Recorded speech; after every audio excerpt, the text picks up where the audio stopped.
Now, it's our honor to call upon Rabbi Joshua Kalev, the changing of the guard, to introduce Rabbi Mark to all of you.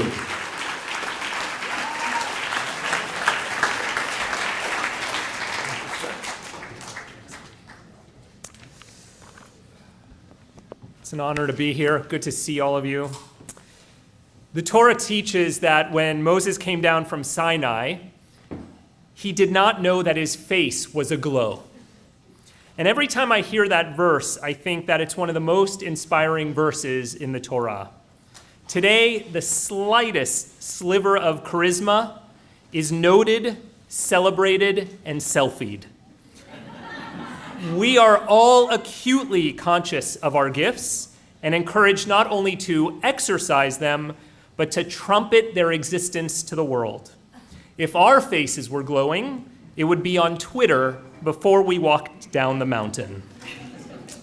Moses is called by the Torah the most humble man who ever lived.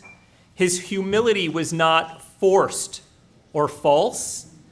He did not know his own glow because he was not the preeminent subject in his own mind. At that greatest moment imaginable in life, rather than exulting in his encounter with God, Moses is literally unaware of the mark on his own face. He was not absent-minded, but rather very present-minded on things that mattered. This teaching, I believe, embodies the man we honor tonight.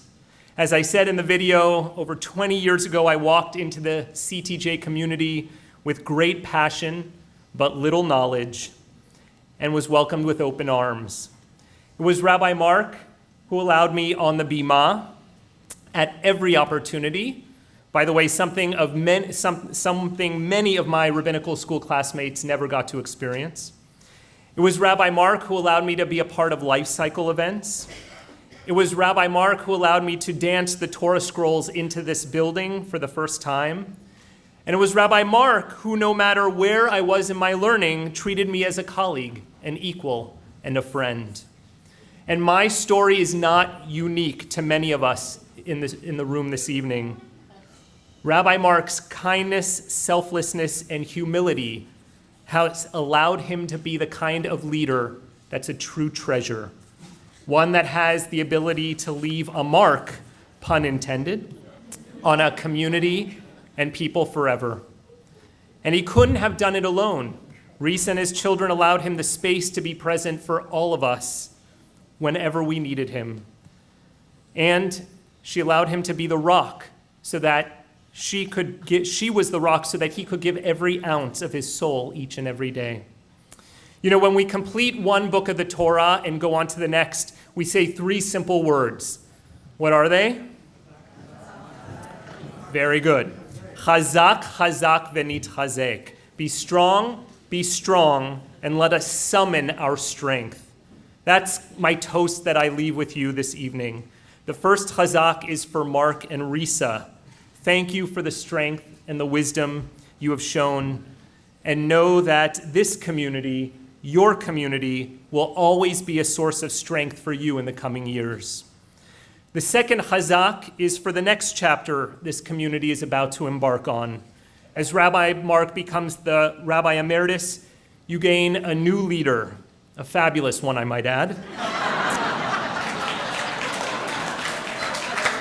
Thank you. And may we all have the strength to honor the past together. And finally, v'nit chazek. Let us resolve to work together. And while honoring the foundation that Rabbi Mark has laid for us, we must look to the future, continue to build in strength a synagogue that will be a light for the Jewish people for all time. It's an honor to call up Rabbi Mark.